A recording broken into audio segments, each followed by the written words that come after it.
بسم الله الرحمن الرحیم. زم امر الهی د ډیجیټل میدان سره دا وخت را سره د خیبر پختونخوا نامور صحافي شمیم شاهد سی موجود دی. د هغې نه پوښتنه کوو چې نن سبا د افغان وګړي روان دي. پرون په هغې کې محب الله شاکر یو پریس کانفرنس هم کړی چې د هغې نه ډېر زیات خلک خفه دي. د دې باره کې به د شمیم صاحب نه پوښتنه کوو چې جی دا راته ووایه اوس هلته کې څه صورت حال روان دي او چې کوم خلک روان دي هغوی خفه دي، د هغوی د خلکو هلته ځایونه نشته دي. نو تاسو په دې هکله څه ویل غواړئ؟ مننه. پرون چې د پېښور کې د افغان کونسل جنرال چې کوم پریس کانفرنس حقیقت دا دی چې په هغې باندې دلته کې چې کوم میشته افغانان دي ډېر زیات خفه دي. هغوی په ډېر زیات غم غصې اظهار کړی دی. هغوی وایي چې موږ خو دا خیال دی چې دی به موږ ته دا وایي چې دوی د پاکستان سره دا خبره وکړه دا خبره وکړه، زموږ مالونه زموږ جایدادونه د دې ته به څوک څه نه وایي. خو موږ مایوسه شو چې هغه موږ ته وایي چې تاسو ځئ او موږ هلته کې امن دی.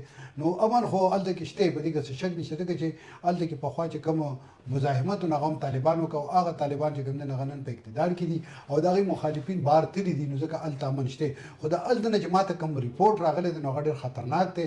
په غزني کې چې کوم خلک د دې ځای نه تللي دي نو د هغوی په جایدادونو باندې د هغوی کلیوالو یا رشتهدارانو قبضه کړې وه، هغوی ته یې نه پرېښودو. نو په غزني کې جګړه شوې ده، په هغې کې ځینې خلک زخمیان شوي ټپیان شوي دي او هلته کې حالات اوس داسې دي چې د دې ځای نه کوم خلک تللي دي نو هغوی خپلواني جایدادونه غواړي، وراثتونه غواړي، هغه خلکو قبضه کړي دي، هغې ولې نه دي ورکړي. دا یو.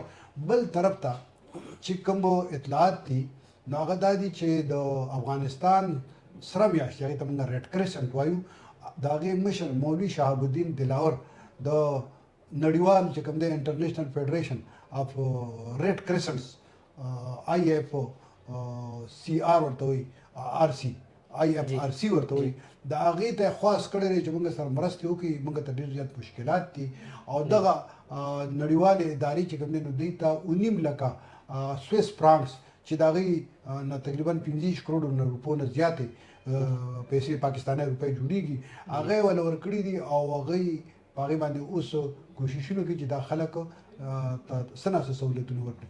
هلته حالات داسې دي چې ډېر خلکو ته مشکلات دي، کورونه نشته. هغوی هلته کې یو طرف ته که تاسو ګورئ په مشرقي افغانستان کې چې هغې کې ننګرهار دی، په هغې کې کونړ دی، په هغې کې لغمان دی، په هغې کې لوګر دی، دلته کې ډېره سخته ګرمي ده، دلته بجلي نشته، دلته د اوبو تنظام نشته. نو دا هلته کې ډېر زیات مشکلات دي. تاسو سر څه وایئ چې پرون کوم کونسلر صاحب چې کومې دعوې کړې وې چې هلته کې څوک لاړ شي نو هغوی ته هلته کې چې کوم هغې ځای میشته خلک دي هغوی ورته خپل طرف نه کورونه ورکړي، هغوی ورته ځای ورکوي، موږ به ورته خپل ساده سامان او کیمپونه ورکوو. خو تاسو څه وایئ چې دلته نه کوم خلک ځي نو هغوی هلته کې هېڅ هم نه ورکوي او هغوی خپل زړو کورونو پسې آبادو پسې ګرځي؟ ګوره دا خلک چې لاړ شي یو خو دوی نه چې کوم د پنجاب نه خلک راغلي دي نو هغوی سره هېڅ هم نشته، هغه 2 لاس 2 خپې دي، هغوی سره کورونه نشته، هغوی له په کار دا دی جدي، هغوی له د سر سوری په کار دی، هغوی له کورونه په کار دي. هلته کې بدقسمتي دا ده چې په افغانستان کې تېر 3 کالو کې د هېڅ قسمه معاشي سرګرمۍ نه وي، خلک بېروزګاره دي. هلته مخکې نه بېروزګاري ده، هلته غربت دی، ټیک ده، هلته امن شته، خو هلته کې د افغانستان مثال جیل دی، هلته په جیل کې خلکو ته امن حاصل دی، نور سهولتونه ورته نشته.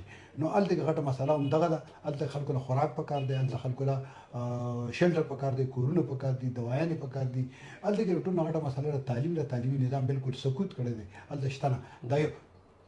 دا یو د بله خبر دا ده چې هلته کې خلک یریږي، خلک د طالبانو نه یریږي په دې چې هلته کې د هغوی په هر چا باندې د شک په نظر ګوري. هغوی چا ته وایي سر دې پټ کړی دی، چا ته وایي سر دې نه وي کړ کړی، چا ته وایي پنسل یې غټه ده، پنسل یې بره. نو دا هلته کې خلکو کې د یارې ترخې یو ډېره غټه وجه ده.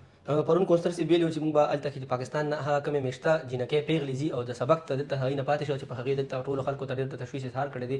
پرون کونسلر محب الله صاحب ویلي وو چې موږ به هغوی ته د هغوی چې کومې تعلیمي ستونزې دي هغه به ورته کولاوو او هغوی به خپل سبق پوره کوي. نو تاسو څه ویل غواړئ؟ هغه کونسل صاحب دغه خبره کې مطلب چې هغه ورته څه وایي د مصالحت نه کار واخیسته. 4 کالو شو طالبانو د ماشومانو دپاره د ښوونځي چې تعلیم چې کوم دی د هغې سلسله برابر نه کړه. نو اوس په دې حالاتو کې چې افغانستان ته د کډوالو مسله ده، د ستنېدونکو خلکو مسلې دي، هغه نشي کولی. هغه هسې یو وخت طول ورکوي، هغوی په دې کې مخلص نه دي چې هغوی دلته کې د زنانو تعلیم سلسله یا د زنانو کارونو سلسله دې پیل کړي. دا بل طرف ته دا د پنجاب پولیس انسپکټر جنرال ډاکټر عثمان نور ویلي دي چې هغوی ته 11,000 نه زیات خلک چې کوم دی افغان وګړي دا ګرفتار کړي دي. په دې کې 10,000 تر اوسه پورې د افغانستان ته لیږلي شوي دي. د 500 نه زیات خلک هلته کې دوی سره په جیلونو کې شته. خو پنجاب کې که تاسو وګورئ نو پنجاب کې یو بله معامله وشوه.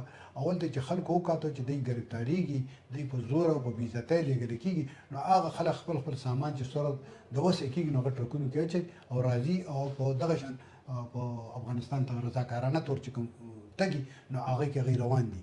او دغه شان نور هلته کې چې کوم دی ول مرکزونه هم جوړ کړي دي کې دغه کلیر نشو کېږي نو د افغانستان نه رضاکارانه تور باندې خلک روان دي تر اوسه پورې اطلاعات دا دي چې تعداد تقریبا د 1 اپریل نه تر اوسه پورې دا تقریبا 1 لاکھ ته ورسېدو چې په دې کې گرفتار خلک زیات دي دا تقریبا 100,000 نه پاسه دي او نور هغه خلک دي چې هغه په رضاکارانه تور دي نو سلسله روانه ده خو د خلکو خفګان ډیر زیات دي پاکستان او د افغانستان به تعلقات چې کوم په باندې ډیر زیات منفي اثرات پرېوتی شي چې دلته کې کوم میشته وګړو هغه خپل کاروبار د خپل لاس ورکوي او هغه د پاکستان نه افغانستان ته ځي چې په هغه خلک خفه دي د بل ویډیو پورې انتظار کوي د لوی الله